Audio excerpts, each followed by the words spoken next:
जय हिंद। आज हम लोग पढ़ेंगे यूनिट कॉस्टिंग। यूनिट कॉस्टिंग जिसको हम आउटपुट कॉस्टिंग भी कहते हैं, इसमें हम एक प्रोडक्ट को बनाने में कितनी कॉस्ट हमारी आ रही है और टोटल कॉस्ट कितनी आ रही है सारे प्रोडक्शन की, इसका कैलकुलेशन करते हैं। इस कैलकुलेशन के लिए हम कॉस्ट को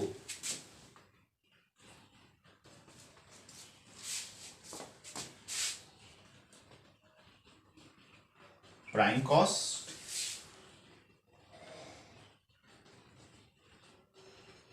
फैक्ट्री कॉस्ट,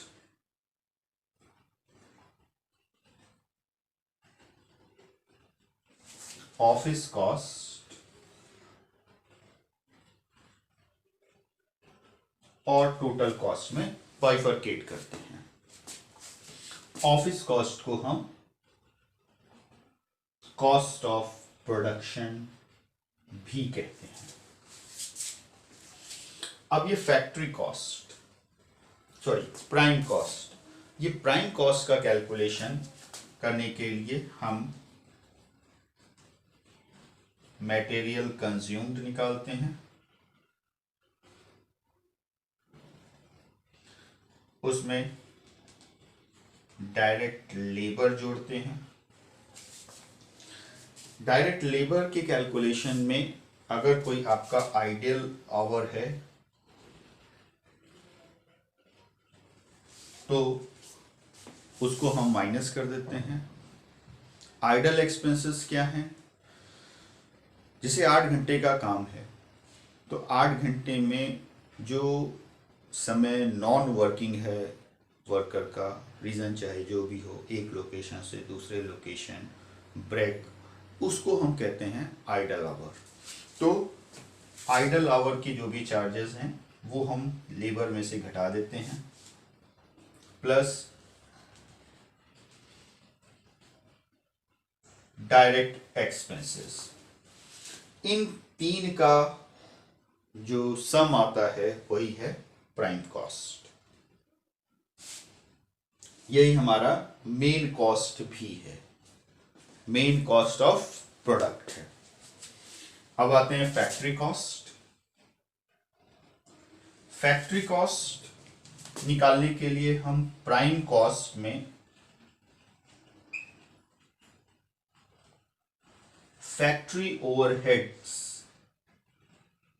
जोड़ देते हैं, मतलब फैक्ट्री में लगने वाले खर्चे, factory charges, factory rent, depreciation of machine etcetera, ये सब हम यहाँ पे जोड़ देते हैं। तो हमको मिल जाता है फैक्ट्री कॉस्ट। इसको हम वर्क्स कॉस्ट भी कहते हैं। ऑफिस कॉस्ट या कॉस्ट ऑफ प्रोडक्शन निकालने के लिए हम क्या करते हैं, जो हमारा फैक्ट्री कॉस्ट आता है उसमें हम ऑफिस एंड एडमिनिस्ट्रेशन ओवरहेड जोड़ देते हैं,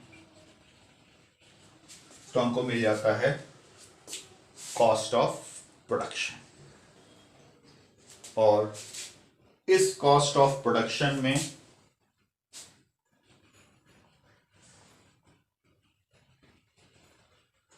जब हम सेलिंग एंड डिस्ट्रीब्यूशन ओवरहेड जोड़ते हैं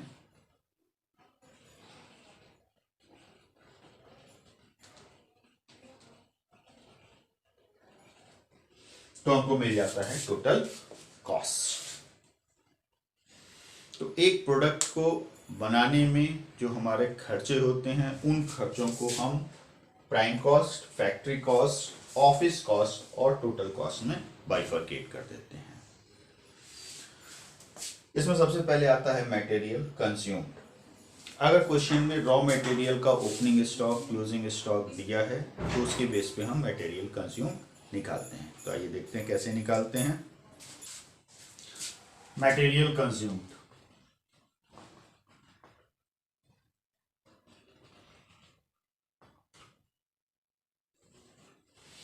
मटेरियल कंज्यूम्ड के कैलकुलेशन के लिए सबसे पहले हम ओपनिंग स्टॉक ले लेते हैं। Opening stock of raw materials plus purchases of raw material plus incidental expenses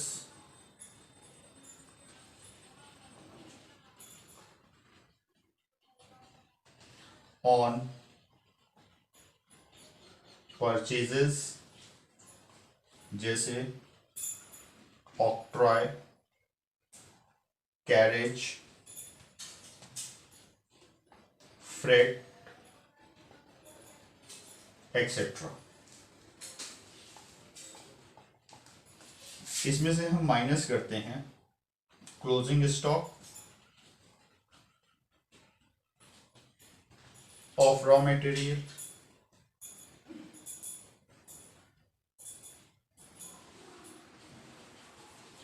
defective materials return,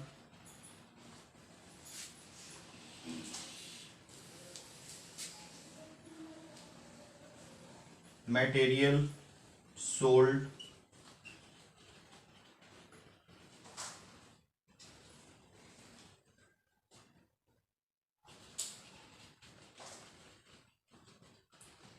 waste material sold, scrap और बाई प्रोडक्ट।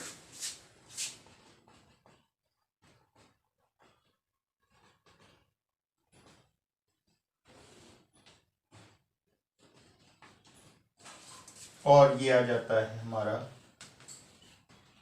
Material consumed. तो इस तरीके से मटेरियल कंज्यूम्ड का कैलकुलेशन हम करते हैं। एक और इंपॉर्टेंट चीज कि जब हम यूनिट कॉस्टिंग या कॉस्टिंग का कैलकुलेशन करते हैं किसी भी कॉस्ट का, तो ये आइटम्स हैं जिनको हम कॉस्ट में कंसीडर नहीं करते। क्या क्या है?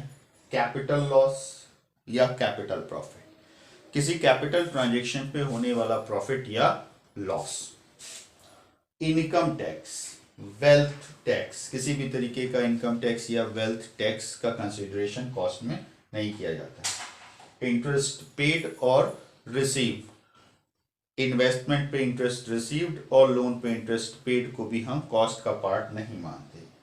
गुडविल या कोई भी intangible assets right end of हम करते हैं तो उसको भी हम यहाँ पे नहीं लेते। कोई फिक्सिशियस एसेट्स भी हम रिटर्न ऑफ करते हैं तो उसको भी नहीं लेते, जैसे preliminary expenses, advertisement return of, तो उसको हम नहीं लेंगे। एबनॉर्मल वेस्टेज, वेस्टेज दो तरीके के होते हैं, नॉर्मल और abnormal.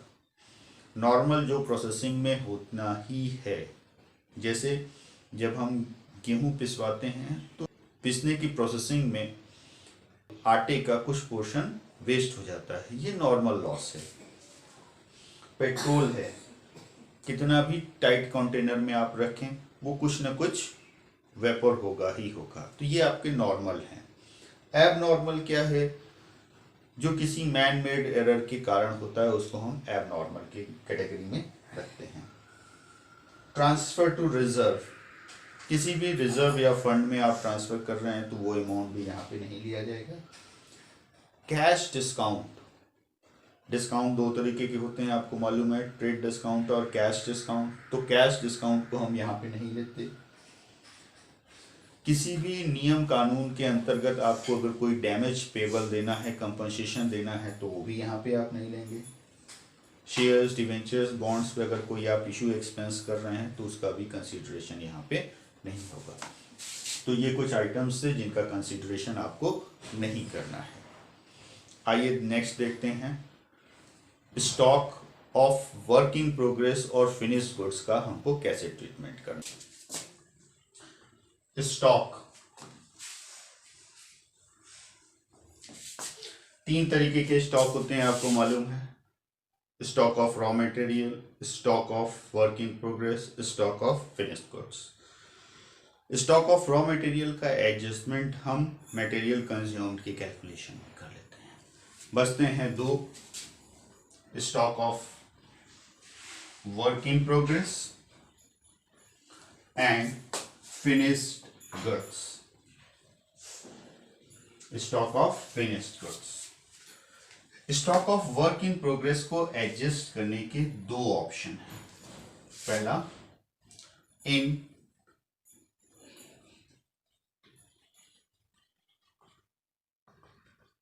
Prime cost or adjusted in works cost.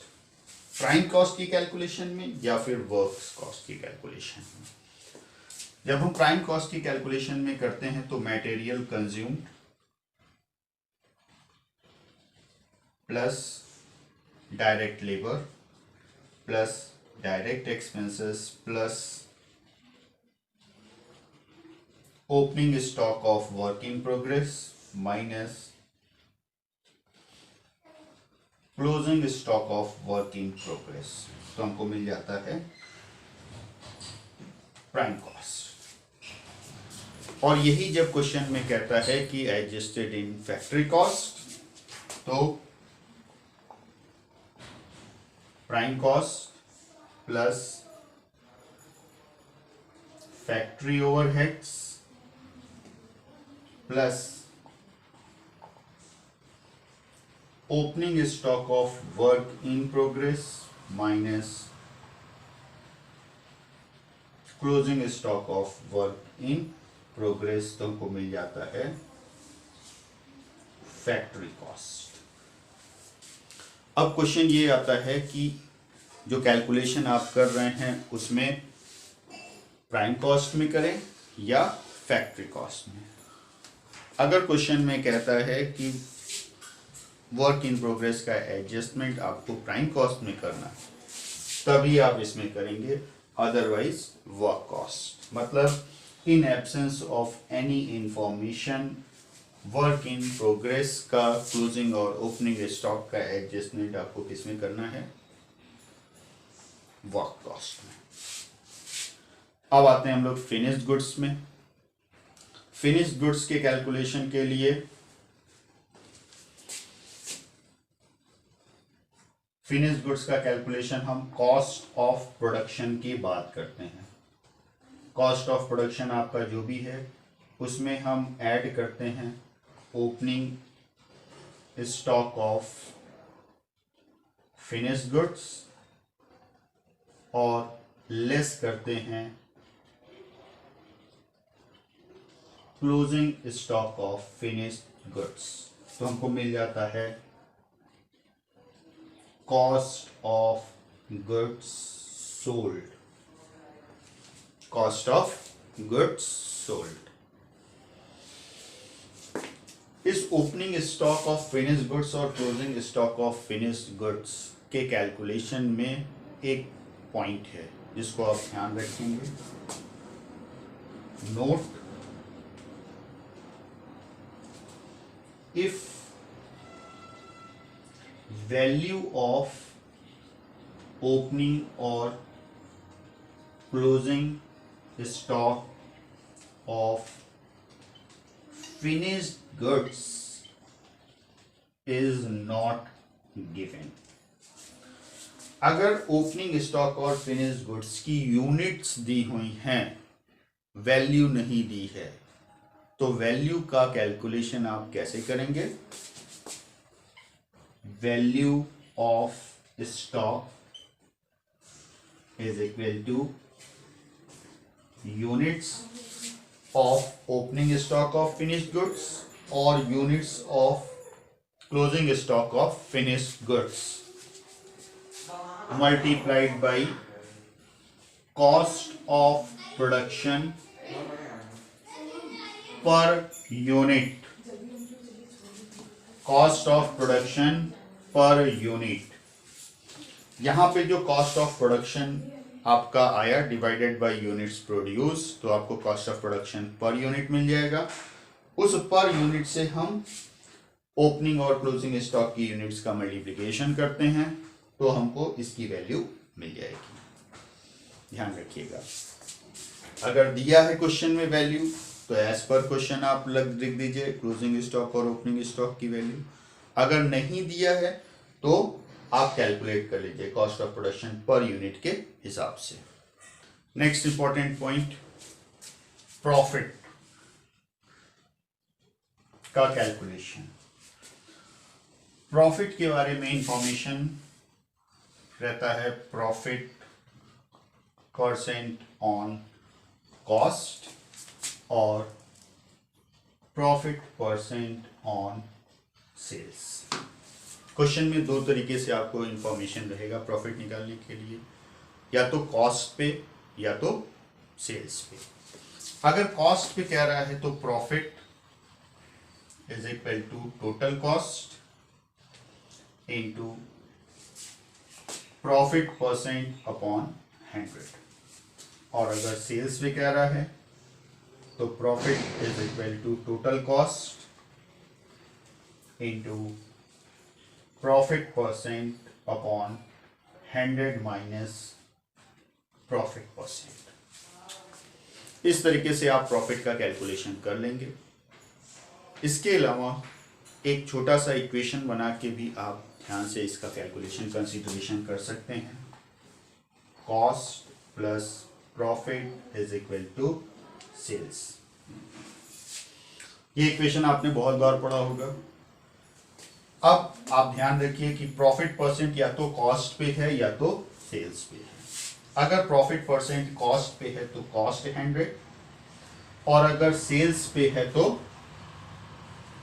Sales 100। दो तरीके से इंफॉर्मेशन आपको मिल सकती है। 20% profit on cost, 20% profit on sales.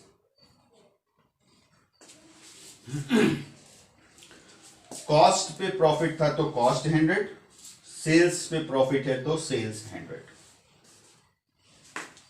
20% profit है तो 100 का 20% प्रॉफिट 20, और सेल्स आपका कितना हो गया 120।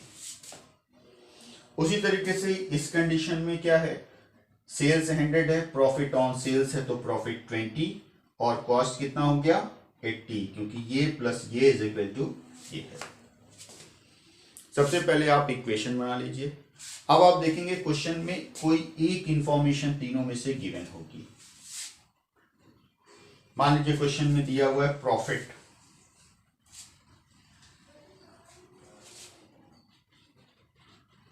प्रॉफिट ₹20,000। एक छोटा सा फॉर्मूला यहां पे आप ध्यान में रख लीजिए, टू बी कैलकुलेटेड। क्वेश्चन में या तो आपको कॉस्ट निकालना होगा, या तो प्रॉफिट निकालना होगा, या सेल्स निकालना होगा। जो भी निकालना है टू बी कैलकुलेटेड है वो इज इक्वल टू, तीनों में से एक इंफॉर्मेशन क्वेश्चन में गिवन होगी। या तो प्रॉफिट दिया होगा, या तो सेल्स दिया होगा, या तो कॉस्ट दिया होगा। तो गिवन जो भी दिया हुआ है क्वेश्चन में अपॉन परसेंट ऑफ गिवन आप कर दीजिए। Given divided by percent of given, तो हमको क्या मिल जाएगा, इससे हमको 1% की वैल्यू मिल जाएगी। अब आपको जो भी निकालना है, कॉस्ट निकालना है तो कॉस्ट का परसेंट, प्रॉफिट निकालना है तो प्रॉफिट का परसेंट, और सेल्स निकालना है तो सेल्स का परसेंट, मल्टीप्लाई कर दीजिए into percent of to be calculated. जो कैलकुलेट करना है उसके परसेंट से मल्टीप्लाई कर दीजिए, आपका जो कैलकुलेट करना है उसकी वैल्यू आ जाएगी। जैसे मान लीजिए प्रॉफिट दिया हुआ है, हम ये वाली कंडीशन मानते हैं, और हमको सेल्स निकालना है, तो सेल्स इज इक्वल टू, इस कंडीशन पे हम कर रहे हैं सेल्स, गिवन फॉर्मूला है गिवन, गिवन क्या है profit 20,000 divided by percent of given, percent of given कितना है आपका 20,000, तो 20,000 divided by 20 multiplied by percent of to be calculated. क्या निकालना है हमको, सेल्स, सेल्स का परसेंट कितना है 120, तो सॉल्व कर दीजिए, देखिए कितना आया 1000 1,20,000 आपकी सेल्स की वैल्यू आ गई। यही अगर इस कंडीशन में हम निकालते तो sales is equal to given, मतलब गिवन है profit 20,000 divided by percent of given, ये भी 20,000 है, सॉरी 20% है, इंटू यहां पे सेल्स कितना है 100, तो 1,000 इंटू 100 1,00,000। इस तरीके से हम प्रॉफिट का कैलकुलेशन कर लेंगे। ये फॉर्मूला आप याद कर सकते हैं या इस कॉन्सेप्ट को दिमाग में रख सकते हैं। आप इस कॉन्सेप्ट को रखते हैं तो इसी चैप्टर में नहीं, कॉस्ट अकाउंटिंग में ही नहीं, काफ़ी जगह, कई जगह आपको इसका यूज़ मिलेगा। तो अब आते हैं हम लोग मेथड्स पे। मेथड्स ऑफ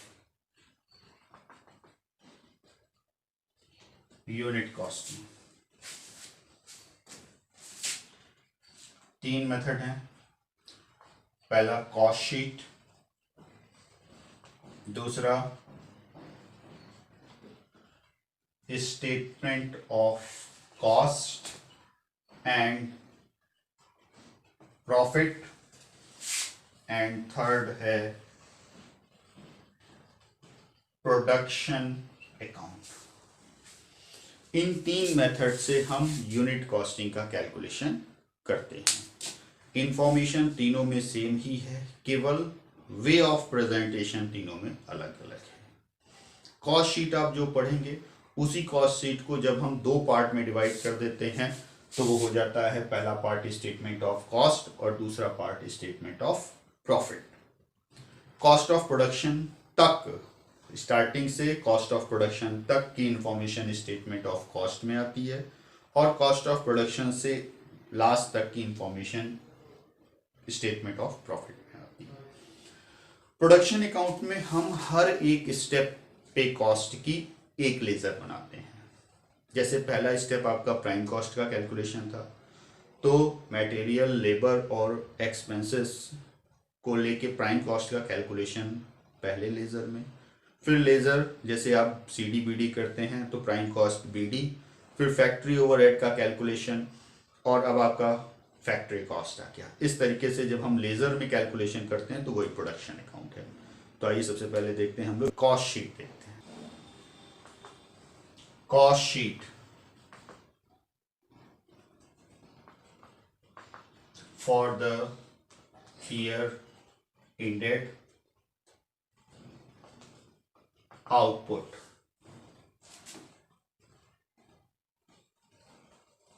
नॉर्मली जो हम कॉस्ट शीट बनाते हैं उसमें 3 कॉलम हो सकते हैं मैक्सिमम। इन 3 कॉलम में आएगा क्या, पार्टिकुलर,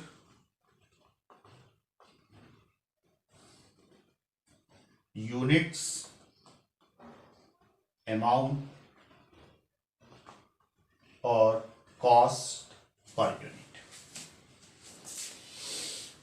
ये 2 कॉलम तो नॉर्मल हैं, कॉस्टिंग में रहेंगे ही रहेंगे। कॉस्ट शीट में यूनिट का कॉलम आप तब शो करेंगे जब आपके पास क्वेश्चन में हर लेवल पे यूनिट्स में चेंज हो रहे हैं। मतलब रॉ मटेरियल की यूनिट्स दी हो, वर्क इन प्रोग्रेस की यूनिट्स दी हो, फिनिश गुड्स की यूनिट्स दी हो, तब आपको यूनिट्स का कॉलम बनाने की ज़रूरत है, नहीं तो इस कॉलम की ज़रूरत नहीं है। तब आप आउटपुट जो है उसको, उससे अमाउंट को डिवाइड करके कॉस्ट पर यूनिट निकाल सकते हैं। तो सबसे पहली इंफॉर्मेशन इसमें आती है material consumed plus direct labour. Direct labour में से हम लेस कर देते हैं आइडल एक्सपेंसेस अगर है, plus direct expenses. Material consumed में यूनिट्स आएंगी, बाकी एक्सपेंसेस में यूनिट्स नहीं आएंगी, याद रखिएगा। अब ये यूनिट्स आपको मिल गई, अमाउंट मिल गया, कॉस्ट पर यूनिट हर स्टेप पे आप निकालेंगे। ये आपका आ गया प्राइम कॉस्ट। इसमें हम ऐड करते हैं फैक्ट्री ओवरहेड्स। फैक्ट्री ओवरहेड में ही हम ऐड करते हैं opening stock of work in progress. इसमें यूनिट्स आएंगी, अमाउंट भी आएगा। जो भी यूनिट्स आई उसमें से हम लेस कर देंगे closing stock of work in progress.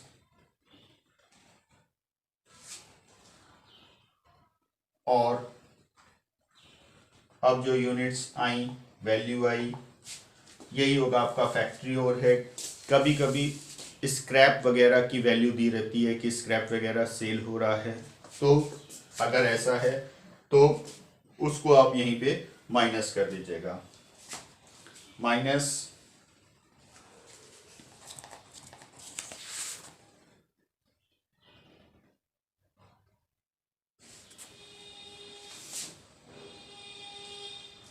Cell of scrap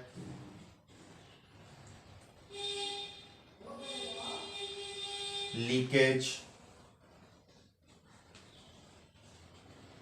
wastage etcetera. अब ये जो वैल्यू आई आपकी, यही हो गई फैक्ट्री कॉस्ट, या उसी को हम कहेंगे वर्क्स कॉस्ट। अब इसमें हम ऐड कर देते हैं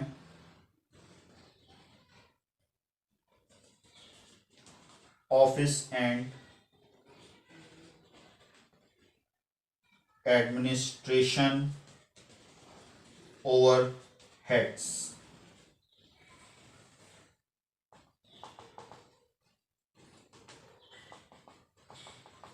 तो जो भी वैल्यू आई ये आपका हो गया कॉस्ट ऑफ प्रोडक्शन, या इसी को ऑफिस कॉस्ट भी कहते हैं। अब यहाँ पे जगह नहीं है इसलिए हम आगे आ रहे हैं, आप इसी में आगे कंटिन्यू करेंगे।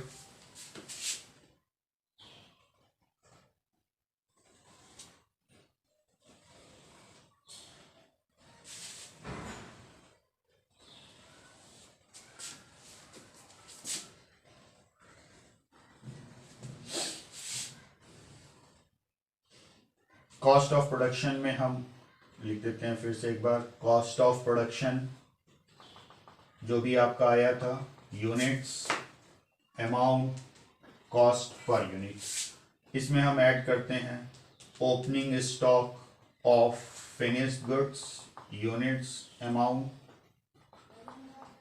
जो भी आया इसमें से लेस आप करेंगे closing stock of finished goods.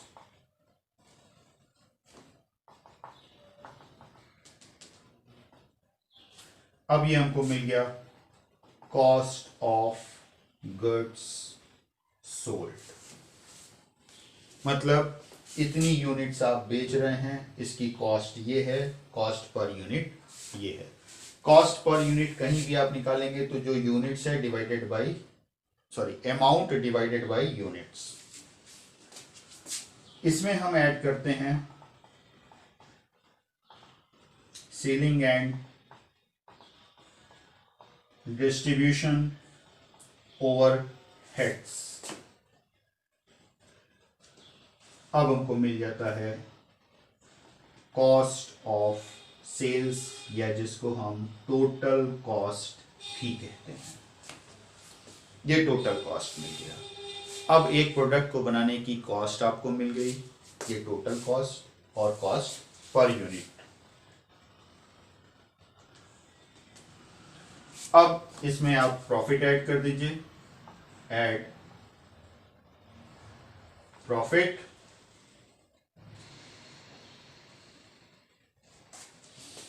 तो हमको मिल जाएगा सेलिंग प्राइस।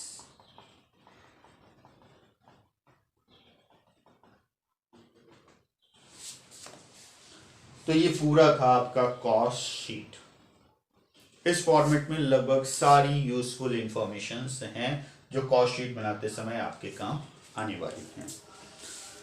ध्यान रखिएगा, कभी कभी क्वेश्चन में बहुत सारी इंफॉर्मेशन नहीं रहती। जैसे मान लीजिए आप क्वेश्चन कर रहे हैं, कॉस्ट ऑफ प्रोडक्शन तक की इंफॉर्मेशन है और सेलिंग एंड डिस्ट्रीब्यूशन ओवरहेड की इंफॉर्मेशन नहीं है, तो उस कंडीशन में जो कॉस्ट ऑफ प्रोडक्शन होगा वही आपका टोटल कॉस्ट हो जाएगा। उसके बाद कोई एक्सपेंस नहीं है, मान लीजिए 0 0 0, तो जो कॉस्ट ऑफ प्रोडक्शन था वही क्या हो गया, टोटल कॉस्ट। तो इतना लिखने की आपको जरूरत नहीं है, cost of production oblique total cost वही फाइनल। जिस कॉस्ट के बाद, कॉस्ट मतलब prime cost, works cost, office cost के बाद आगे की इंफॉर्मेशन नहीं है, वही आपकी टोटल कॉस्ट हो जाएगी। ठीक है, अब देखते हैं हम लोग स्टेटमेंट ऑफ कॉस्ट और स्टेटमेंट ऑफ प्रॉफिट क्या कहता है।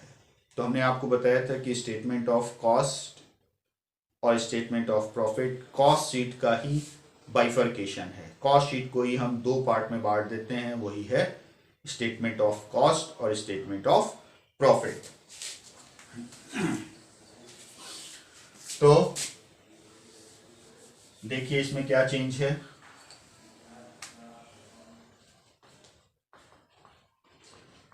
स्टेटमेंट ऑफ कॉस्ट,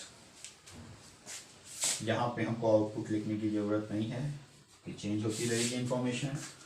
और इधर हम लोग बना लेते हैं statement of profit for the year ended at।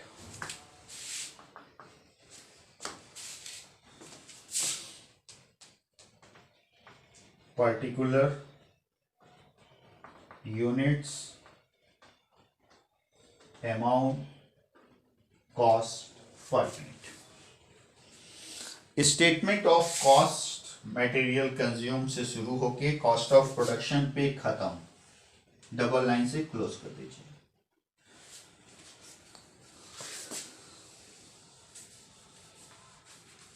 बाकी कोई चेंज नहीं, कोई चेंज नहीं। जो आपने कॉस्ट शीट में पढ़ा था वही है। पूरे फॉर्मेट को हमने दो पार्ट में डिवाइड कर दिया। देखिए स्टार्टिंग से कॉस्ट ऑफ प्रोडक्शन तक, ये हो गया आपका स्टेटमेंट ऑफ कॉस्ट, और फिर कॉस्ट ऑफ प्रोडक्शन से स्टार्ट करेंगे सेलिंग प्राइस तक, ये हो गया आपका स्टेटमेंट ऑफ प्रॉफिट। तो स्टेटमेंट ऑफ कॉस्ट और स्टेटमेंट ऑफ प्रॉफिट या कॉस्ट शीट दोनों एक ही चीजें हैं। The way of presentation is different. Generally question में स्टेटमेंट ऑफ कॉस्ट और स्टेटमेंट ऑफ प्रॉफिट तब कहता है बनाने के लिए जब आपके पास रॉ मटेरियल की यूनिट्स, वर्क इन प्रोग्रेस की यूनिट्स और फिनिश गुड्स की यूनिट्स होती हैं, और उस कंडीशन में ये तीनों कॉलम आपके जरूरी हो जाते हैं। तो ये था आपका statement of cost, statement of profit. और लास्ट मेथड हम लोग देख लेते हैं प्रोडक्शन अकाउंट। उसमें क्या करते हैं, production account.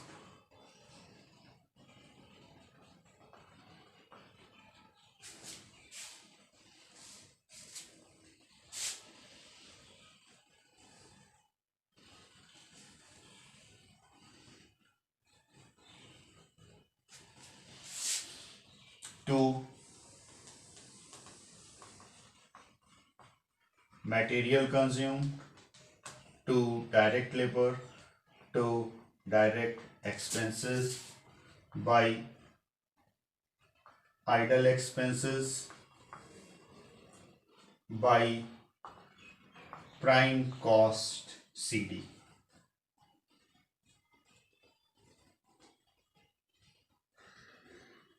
Balancing figure, material consumed, labour, expenses, idle expenses, इधर प्राइम कॉस्ट, आगे आपका balancing figure.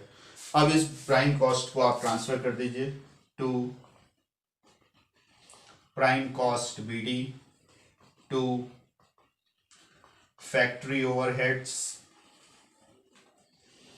To opening stock of work in progress. Credit में क्या क्या आ सकता है? क्रेडिट में जो लेस वाले आइटम्स हैं वो ही आएंगे। By closing stock of work in progress, by sale of scrap. अब जो बैलेंस होगा वो होगा आपका factory cost, CD, balancing figure.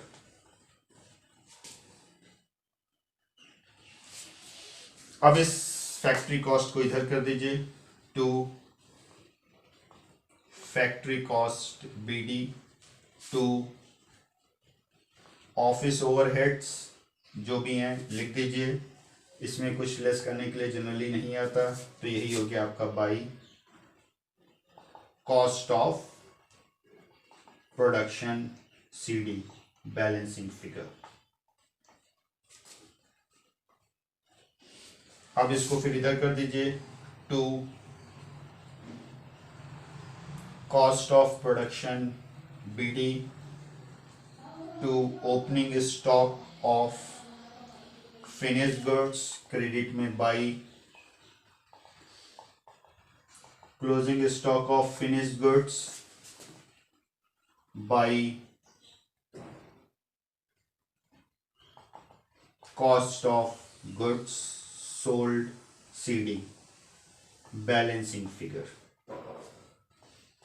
अगर आप देखिए तो सब वही चीज है, एक लेवल तक जो भी चीजें हैं एक्सपेंसेस डेबिट और माइनस की जाने वाली इंफॉर्मेशन क्रेडिट हो रही है। हर लेवल पे देखिए prime cost, factory cost, cost of production, cost of good sold.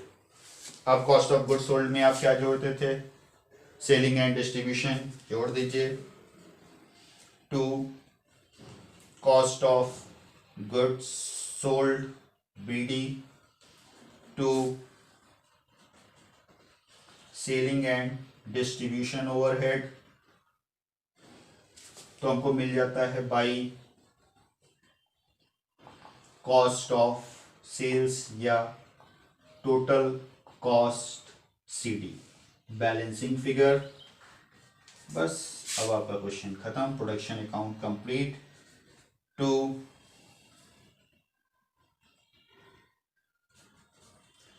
Total cost BD, या इसको ट्रांसफर टू फिनिश प्रोडक्ट भी कह सकते हैं।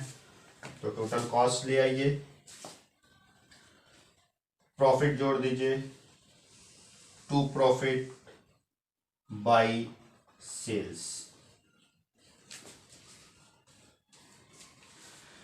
ये आपका था प्रोडक्शन अकाउंट। तो पूरे कॉस्ट शीट का बेसिक कॉन्सेप्ट, यूनिट कॉस्टिंग का बेसिक कॉन्सेप्ट आपको इस वीडियो में मिलेगा। हर छोटी से छोटी इंफॉर्मेशंस को यहाँ पे कवर करने की कोशिश की गई है। इसके बेसिस पे आप यूनिट कॉस्टिंग के सारे क्वेश्चंस लगा सकते हैं। तो आप क्वेश्चंस लगाइए, कहीं कोई प्रॉब्लम होती है note down in comment box. धन्यवाद।